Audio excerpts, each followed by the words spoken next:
Hola chicos, comenzamos entonces con el ejercicio, con el trabajo práctico número 2. Ponemos la fecha para que quede registrada en el video.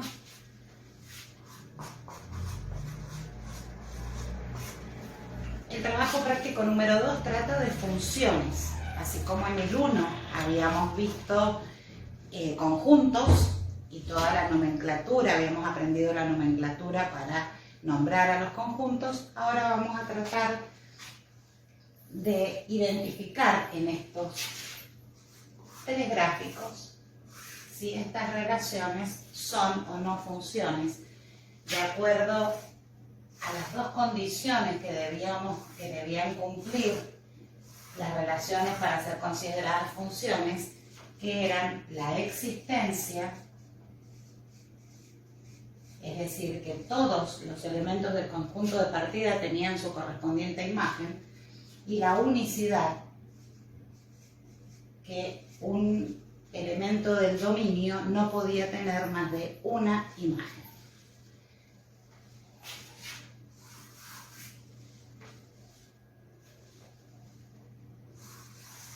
Tenemos acá una elipse, acá tenemos una recta, dos en realidad, y aquí una parábola.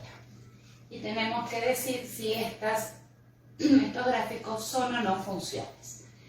En el primer caso, si tenemos en cuenta que el dominio es el eje de abscisas o el eje de las X, y no puede partir más de una sola flecha para cumplir la unicidad, es decir, que no puede tener dos imágenes, y yo tomo un punto cualquiera, ese.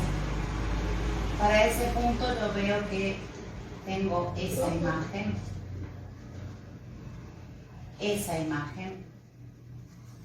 y esa imagen. Es decir, que para un elemento del dominio tengo tres imágenes. Por lo tanto, no es función. Sí, ¿hay alguien que quiere ingresar? Profe, buenas tardes. Es que se le corta mucho la conversación, disculpe.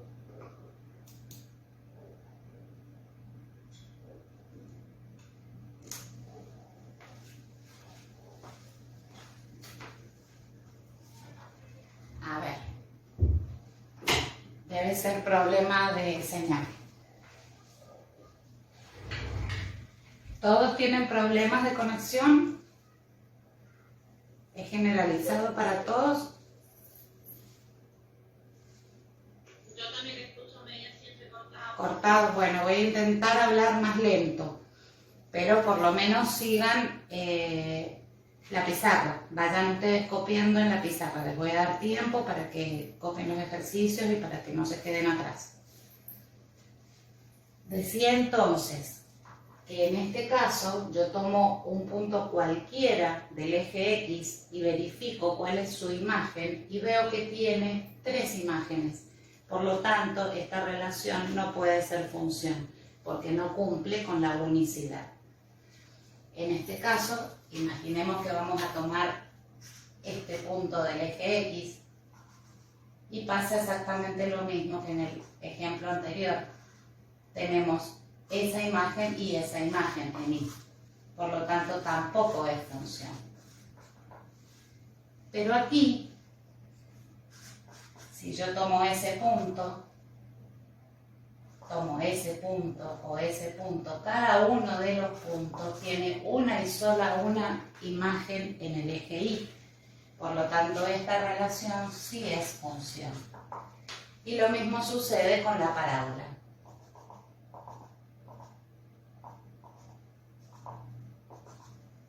También es función.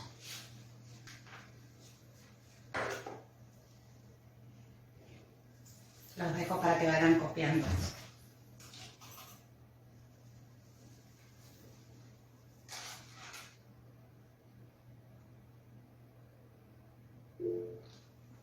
Vamos a ver si alguien más intenta ingresar.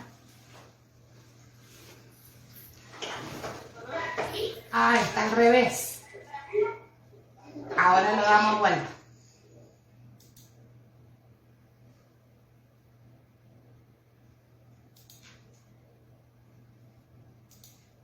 ¿Ahí está mejor? Profe, Sí. ¿puede repetir qué decimos de existencia para tomar nota, por favor? Existencia significa, cuando tenemos un diagrama de Venn, que no haya ningún elemento en el conjunto de partida del que no salga ninguna flecha. No lo vemos en este caso porque aquí el eje X, que representa el conjunto de partida, tiene todos, en este caso por ejemplo, no tendría una imagen, acá no cumpliría la existencia. Si lo graficamos en un diagrama de Venn, sería así, cuando queda un elemento sin imagen, un elemento del cual no sale ninguna flecha. En el caso de la primera función podría ser ese elemento que no tiene su correspondiente imagen o un elemento acá por fuera de la función. Existencia es eso, que cada elemento del dominio tiene su correspondiente imagen, y unicidad, que no pueden salir dos flechas del dominio, que cada elemento del dominio tiene una y solo una flecha. De nada.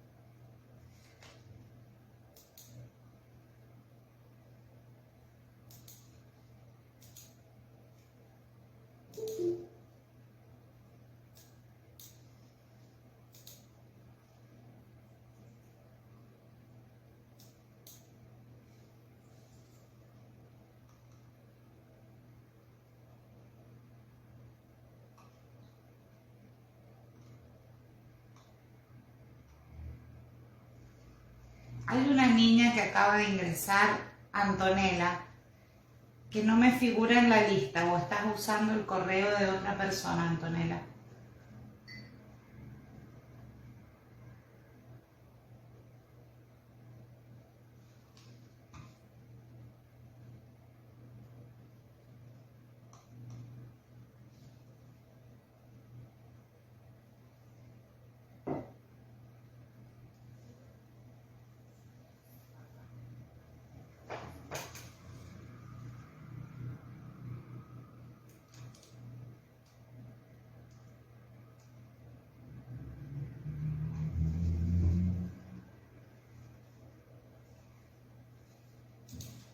Bueno, continuamos con el segundo ejercicio, donde tenemos que marcar con un círculo o subrayar cuál de las tres opciones que nos dan es correcta. Es un ejercicio teórico. El dominio.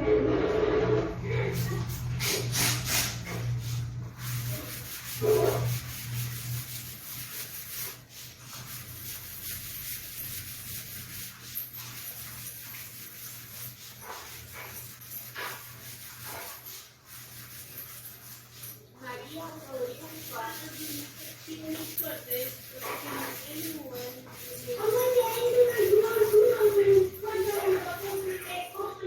Sí, por favor, silencien los micrófonos.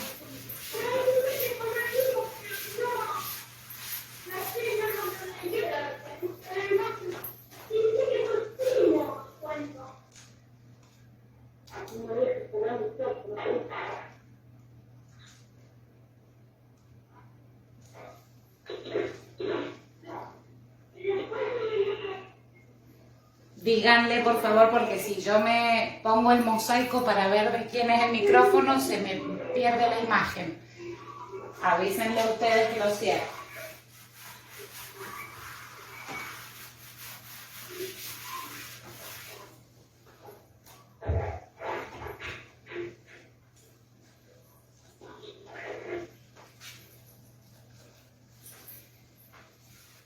El dominio de F es igual al conjunto de partida ¿cuándo? Siempre, a veces o nunca.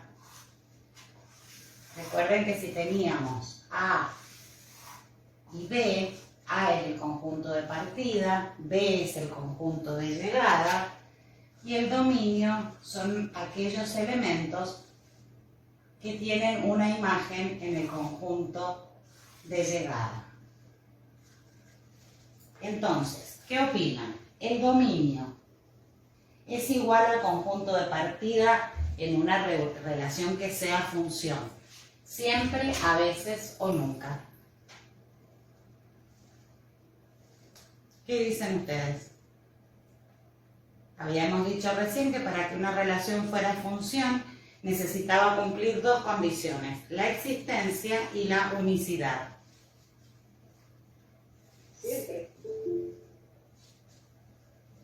Siempre.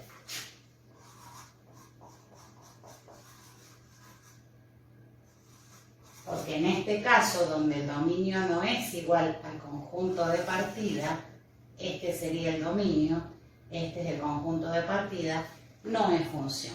Perfecto. La imagen es igual al conjunto de llegada siempre, a veces o nunca.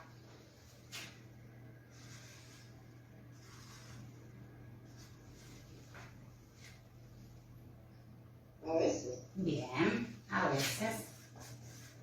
Puede ocurrir que hayan elementos que no reciban flecha, que no tengan la correspondencia en el dominio y sin embargo la relación sigue siendo función. Cada elemento de partida puede tener más de una imagen, siempre, a veces o nunca. Cada elemento de partida puede tener más de una imagen. Por ejemplo, este elemento que tenga dos. A veces. Nunca, estaba bien. No pueden partir dos flechas, eso significa, tiene que tener una y solo una imagen, no más de una imagen. Y por último, algún elemento de partida carece de imagen. Puede ser que alguno no tenga imagen para que sea función.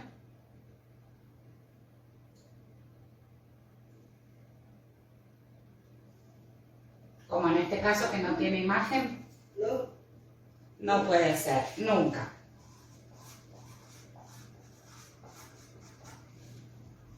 Ahí estaría entonces el ejercicio 2. Copien rapidito, porque necesito todo el pizarrón para hacer el ejercicio que sigue.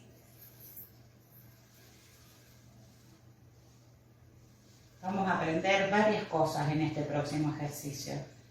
¿Qué es el máximo absoluto? El mínimo, los ceros y los intervalos de crecimiento, decrecimiento, positividad y negatividad. Un montón de palabras nuevas. Avísenme cuando pueda borrar.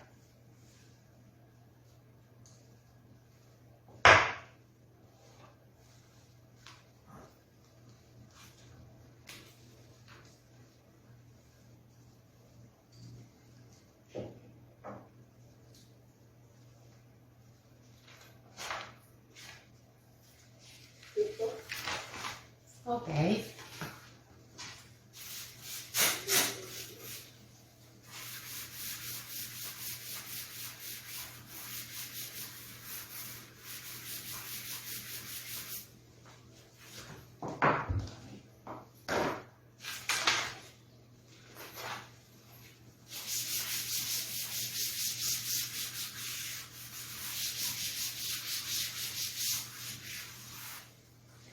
Bueno, el ejercicio nos dice que tenemos que graficar en un sistema cartesiano una función que cumpla con determinadas características. Un sistema cartesiano es un sistema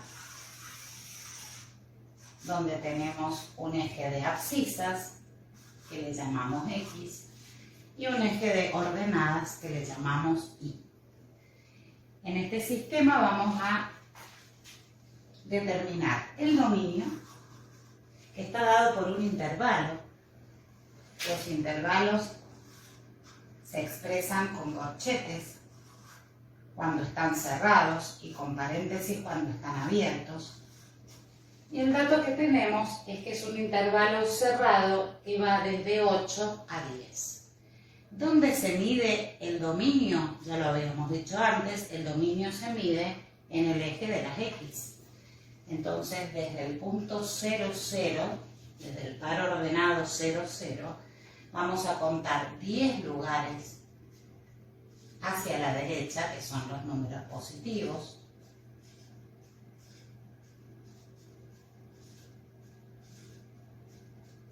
Y 8 lugares hacia la izquierda, que son los negativos, manteniendo siempre la misma distancia en todo el eje. Por ejemplo, si ustedes deciden, trabajan en una hoja cuadriculada y deciden que va a tener un cuadrito cada número, tienen que mantener un cuadrito a lo largo de todo el eje. Podrían sí usar un cuadrito para el eje X y 2 cuadritos para el eje Y, pero siempre a lo largo del eje mantener esos 2 cuadritos.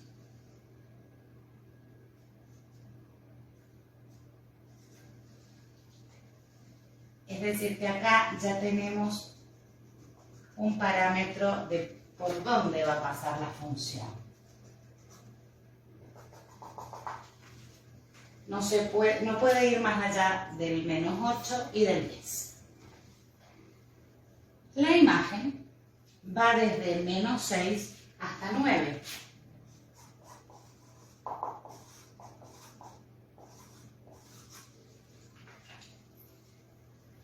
Siempre empezamos con los números negativos. Yo voy a usar la misma distancia, un cuadrito, vamos a suponer. Entonces aquí tengo menos 1, menos 2, menos 3, menos 4, menos 5 y menos 6. Y acá arriba tengo que ir hasta 9.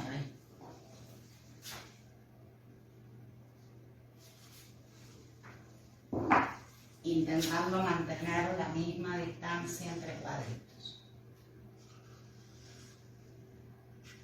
1, 2, 3, 4, 5, 6, 7, 8 y 9.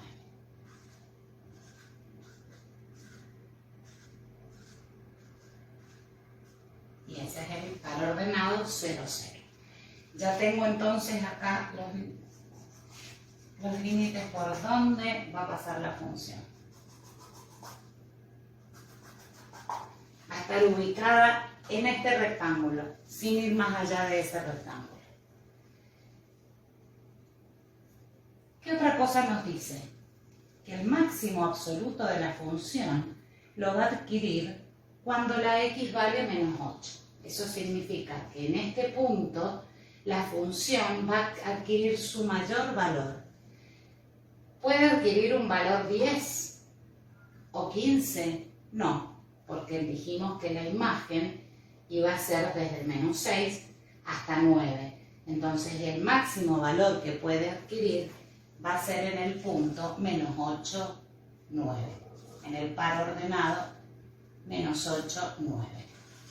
Ahí va a nacer mi función. El mínimo absoluto, es decir, el valor donde la función va a ser más hacia abajo, lo va a adquirir cuando la x vale 10. Es decir, acá, en este punto, en el punto 10 menos 6, siempre colocando la x primero y la y en el segundo término del par ordenado, es donde la función va a adquirir su menor valor, el mínimo. Los ceros.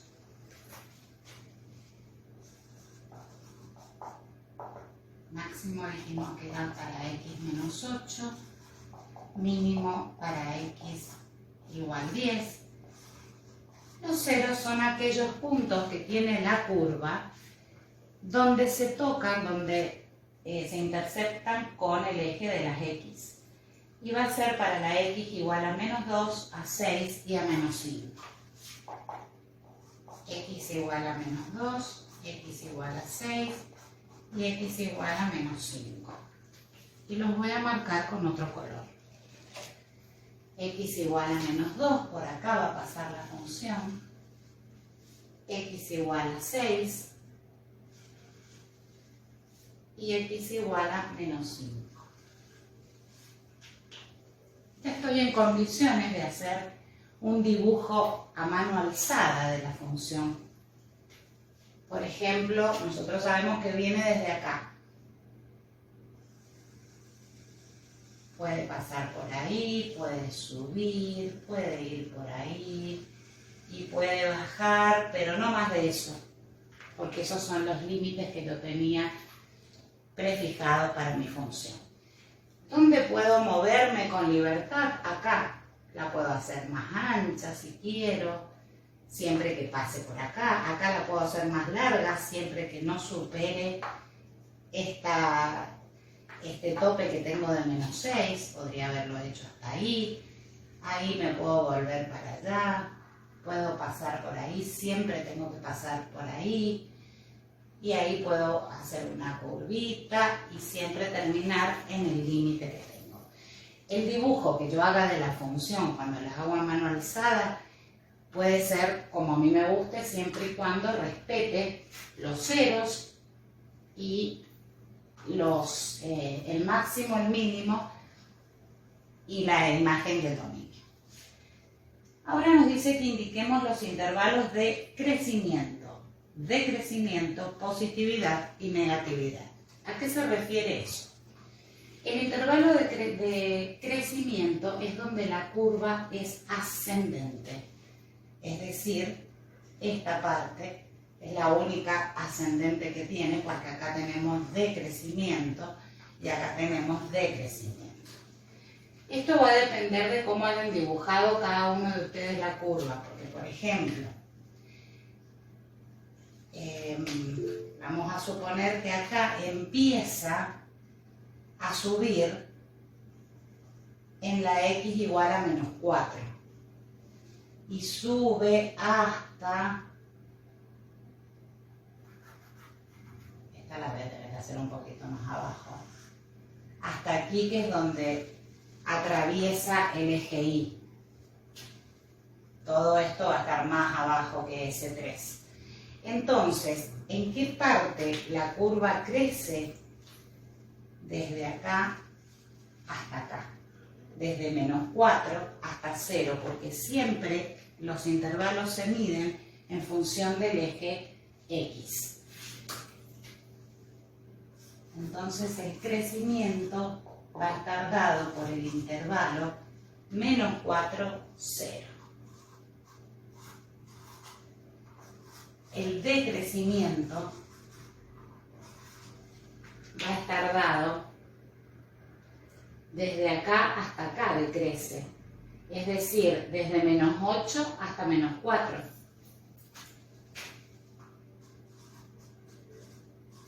Pero también hay otro intervalo de decrecimiento desde acá hasta acá. O sea, desde 0 hasta 10. Punto y coma, 0 y 10. Y observen acá una cosa. El crecimiento es desde menos 4 a 0 y en el 0 empieza a crecer hasta el 10. Y el decrecimiento venía desde el menos 8 hasta el menos 4, donde empezaba a crecer en el menos 4. Es decir, que tenemos estos números que se repiten y nos van a dar la pauta de que estamos trabajando bien. Porque donde termina el decrecimiento, empieza el crecimiento. ¿Qué es la positividad? La positividad, que se marca con una C y un signo más, o la negatividad con un signo menos, nos indica los lugares donde la curva está por encima del eje X, en el caso de la positividad, y por debajo del eje X en el caso de la negatividad. Por encima tenemos desde acá hasta acá, porque ya acá bajó. Es decir, desde menos 8 hasta menos 5 y siempre midiendo el eje X. Menos 8 a menos 5, la curva es positiva. ¿Dónde más? Acá, desde menos 2 hasta 6.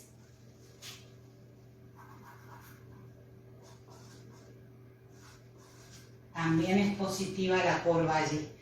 ¿Y dónde es negativa? Acá, entre menos 5 y menos 2. ¿Y dónde más? Entre 6 y 10. Y acá pueden observar lo mismo que observamos recién en el crecimiento y decrecimiento. Acá va de 8 a menos 5 y acá empieza en menos 5. Acá va de 2 a 6, acá empieza en menos 2 y acá empieza en el 6 que termina S. Y los extremos de positividad y negatividad me dan el dominio, menos 8 y 10. Profesora, crecimiento y decrecimiento, positividad y negatividad, ¿siempre se mide sobre el eje X? Siempre el eje X, exacto. En el único caso que vamos a ver el eje Y es para determinar la imagen de la función o la ordenada al origen, que eso no nos pide este ejercicio, pero sí podemos ponerlo. La ordenada al origen es la Y, es el punto de intersección de la curva con el eje de ordenadas, que sería en este caso 3, y lo vamos a poner como Y igual 3. En el único caso que vemos el eje Y es para la ordenada al origen y para la imagen. Para todo lo demás utilizamos el eje X.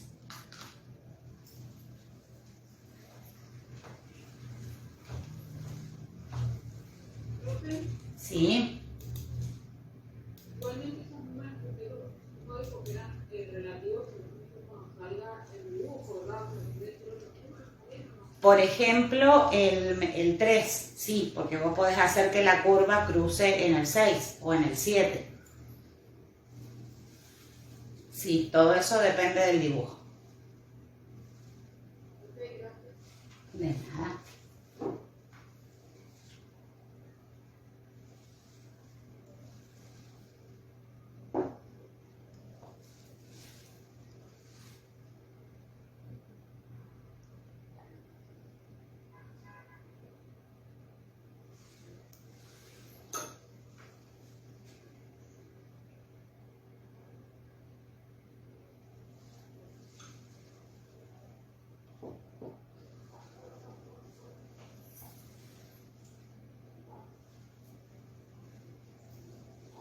¿Siguen teniendo problemas con el audio o se mejoró?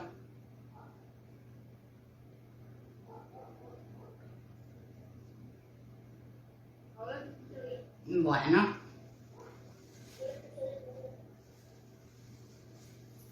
Sí, cerré todo. A lo mejor era problema de ruidos externos. Me avisan cuando borro.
Bueno.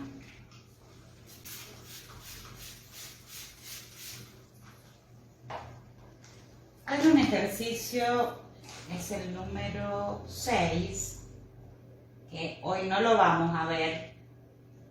No, perdón, el 5. Se los voy a dejar para que ustedes lo vean solitos pensando en este que acabamos de ver ahora. Este tipo de ejercicios son ejercicios de examen.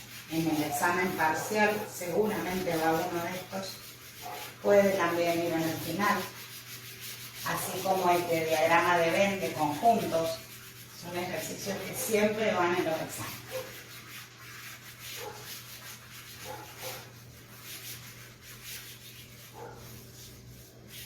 Siempre recuerden para este tipo de ejercicios que trabajamos con el eje X y que únicamente trabajamos con el eje Y en cuanto a la ordenada al origen y a la imagen.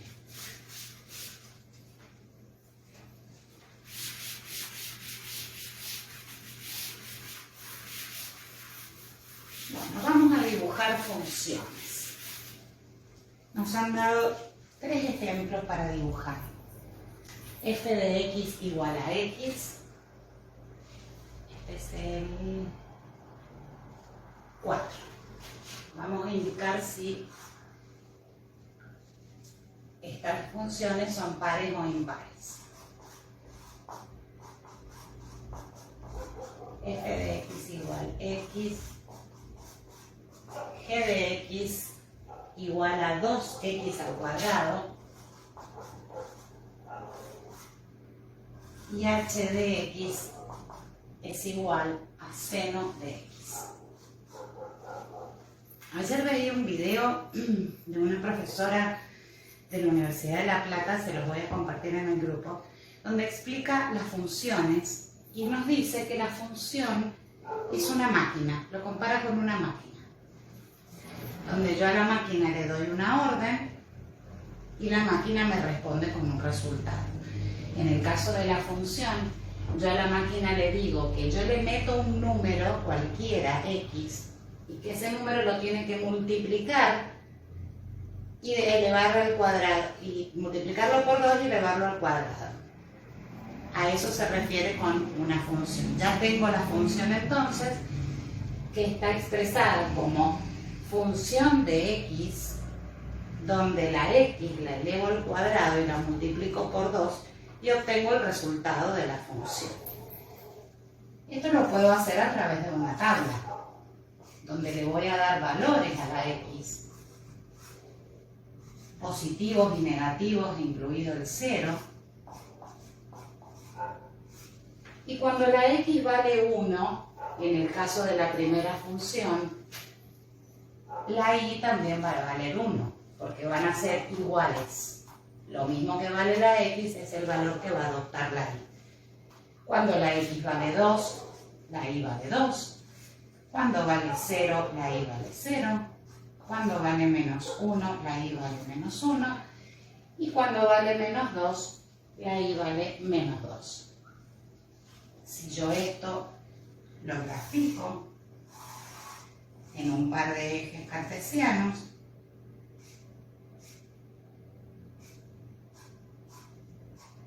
cuando vale 1, la y vale 1, 2, 2, menos 1, 1, menos 2, 2, y 0, 0. Si uno todos estos puntos, obtengo una recta.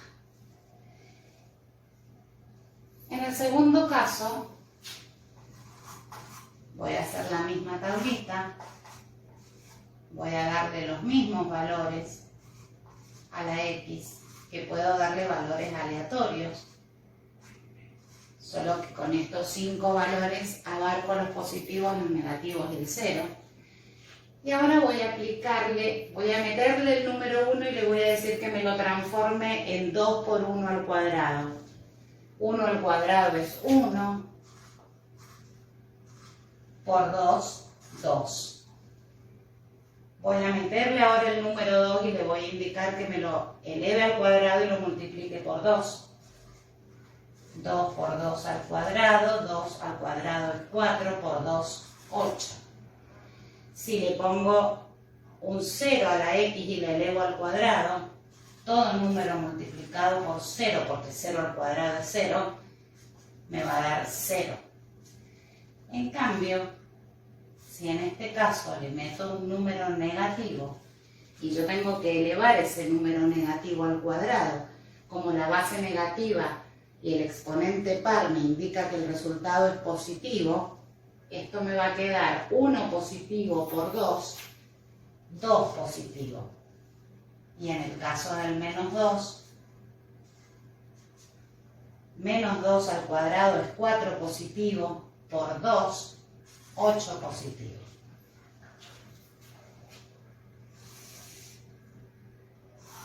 Necesito hacer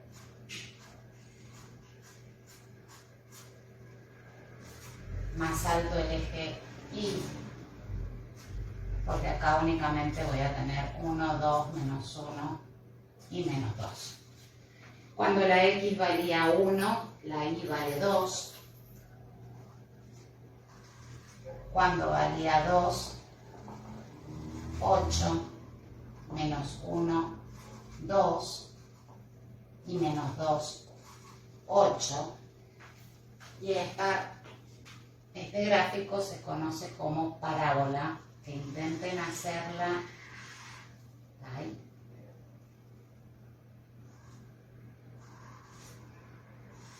En forma curva, por favor, no como yo, más bonita la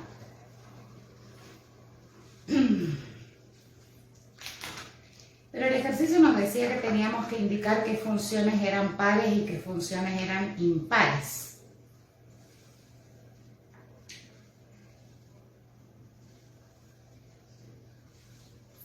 En el primer caso, donde al ponerle a la función un número negativo, obtengo un número negativo como resultado, es decir, que al cambiar el signo en la X, me cambia el signo también en la Y, estoy en presencia de una función impar. Mientras que cuando a pesar del signo la función adquiere valores positivos, estoy en presencia de una función par.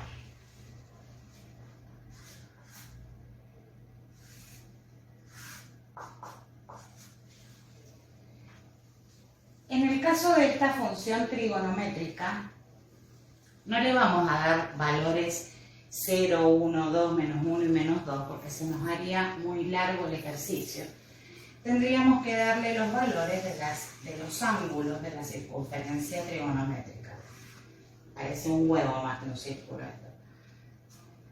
Este es el ángulo 0, el ángulo 90, el ángulo 180, el ángulo 270, bueno, y este sería 0 y 360, ¿verdad? Entonces, esos son los valores que le vamos a dar a nuestra función. 0, 90, 180, vamos a darle estos dos primeros cuadrantes y sus negativos. Menos 90 y menos 180. La función seno, cuando el ángulo vale 0, es decir, el seno de 0 grados, si ustedes lo buscan y calculan con la calculadora científica, les va a dar 0, pero también podemos verlo aquí.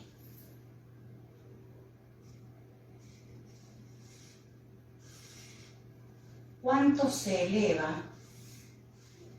Esa es la hipotenusa. ¿Cuánto es el ángulo que tengo acá cuando cuánto es el seno de 0 grados? ¿Cuánto es el seno de esto, de lo que se eleva ahí? 0. ¿Por qué? Porque el seno es igual al cateto opuesto sobre la hipotenusa. El cateto opuesto, la hipotenusa, cuando yo bajo todo esto, coincide con este cuadrante. y el cateto opuesto, ¿cuánto se eleva? Sería esto el cateto opuesto, ¿verdad? Si yo esto lo bajo, hasta ahí, es 0. Por eso el seno de 0 grados es 0.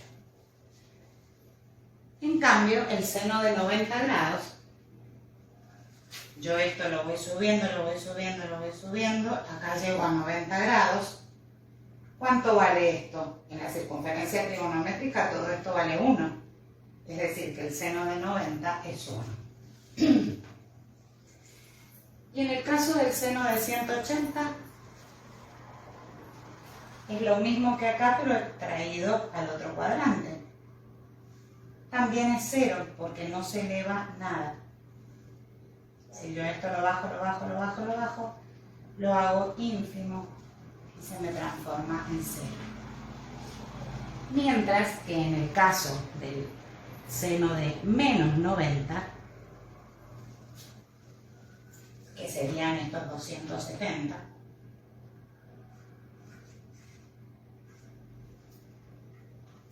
va a ser igual a menos 1. Y en el caso de menos 180, 0. ¿Para qué nos sirve esto? Nos sirve para dibujar una sinusoide. La función seno toma valores entre 0 y 1 exclusivamente. Aquí le vamos a poner 90, 180, 270, 90 menos 180. Cuando la x vale 0, el seno de x es 0, el seno de 90 es 1, el seno de 180 es 0, el seno de menos 90 es 1, y esto hace que nuestra curva tenga esta forma.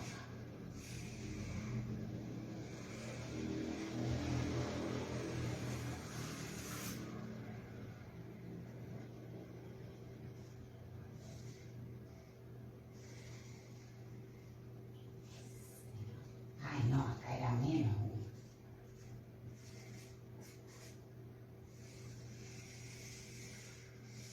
Nunca va a pasar de acá.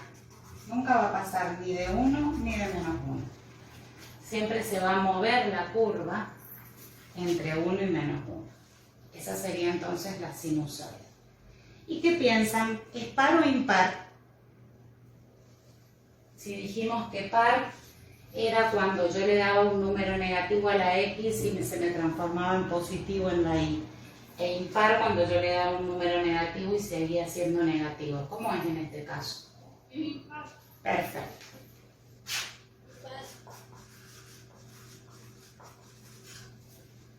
Ahí estaría entonces. Copio.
Bueno, yo les había dicho, chicos, que el próximo ejercicio me gustaría que lo hicieran solos, así que vamos a dejar acá hoy, que es el número 5, donde les pide dominio, imagen, ceros, ordenada al origen, intervalo de crecimiento máximo y mínimo, para que se prueben, para que vayan viendo si lo que vimos recién en el ejercicio anterior, en el número 3, lo entendieron efectivamente. Y el próximo, el sexto, es el repaso de la unidad del trabajo práctico número 1, donde hablábamos de producto cartesiano. Ese ejercicio también está resuelto. Ayer lo resolvimos y lo transmitimos por Instagram. También está en el canal de YouTube. Lo vamos a hacer la próxima clase igual, pero el que quiera ir adelantando, ir fijando, no conviene que metamos tantos conceptos nuevos de golpe, sino que los vayan madurando. Van a tener una semana para ir ejercitando y la semana que viene, cuando nos volvamos a ver, ya lo van a tener muchísimo más claro. Así que bueno, por ahora los dejo acá para que ustedes solitos intenten ver los ejercicios que siguen, que les repito, no los vamos a hacer igual, los vamos a hacer juntos, pero yo quiero que vayan probándose ustedes mismos.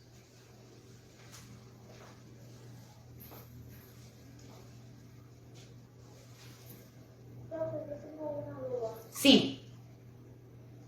Que no sé si me perdí o qué pasó. En el 4B, cuando está elevado, yo he puesto 2, 1, 2, 2, 2. Cuando se lo explico, no lo escuché. En el 4B, Ajá. Cuando lo hace elevado a la 2. Está.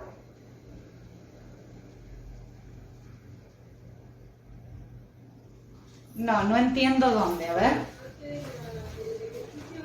Acá, esos números son al azar. Les dije, le vamos a dar valores que incluyan números positivos y negativos, y les di los dos primeros valores de X positivo y los dos primeros valores de X negativo y el 0. Podría haberle dado cualquier valor. Si yo le doy, por ejemplo, el valor 5, supongamos que le damos valor 5. 2 por 5 al cuadrado, 25 por 2, 50. Cuando la X vale 5, la Y va a valer 50 por allá arriba, pero va a seguir manteniéndose la misma forma de la curva. Yo puedo darle los valores que a mí se me antoje dentro del eje de las X. Generalmente le vamos a dar nosotros, en esta materia le vamos a dar esos 5 valores para hacerlo más sencillo, para no tener que sacar cuentas con números tan grandes, sobre todo cuando es al cuadrado. Porque imagínense acá, un 50, hasta dónde tendría que haber hecho el eje de las Y's. Perfecto, pero en la I puso 2, 1, 2, 2, 2. Esa es mi duda. En la Y, Ajá. Sería, profe, en el mismo ejercicio, pero lo que ella quiere saber por qué, en vez de ir 2, como van de todas las filas, va a ir 1. Gracias, Paola. no entiendo. Esto, Obvio, pero en la tabla yo se lo pregunto. En la tabla. en la Y, Eso, ajá. ¿Por qué ha puesto 2? Después 1, 2, 2, 2. Para abajo. no, ese es un 2. Ah, perdón, que yo acá no veo bien. No, es que yo lo he hecho medio... No, es siempre 2. ¿Por qué 2? Porque 2 es la función. En la función dice que yo a la X la tengo que multiplicar por 2 y elevarla al cuadrado. Entonces siempre es 2. Lo que va a cambiar es lo que está multiplicando a ese 2, que ese 1 viene de ese 1, ese 2 de ahí, ese 0 de ahí, ese menos 1 de ahí, ese menos 2 de ahí, el 5 de ahí. ¿Ahora sí? Ahora sí, profe, ahora sí, ahí me cerró todo. Bien.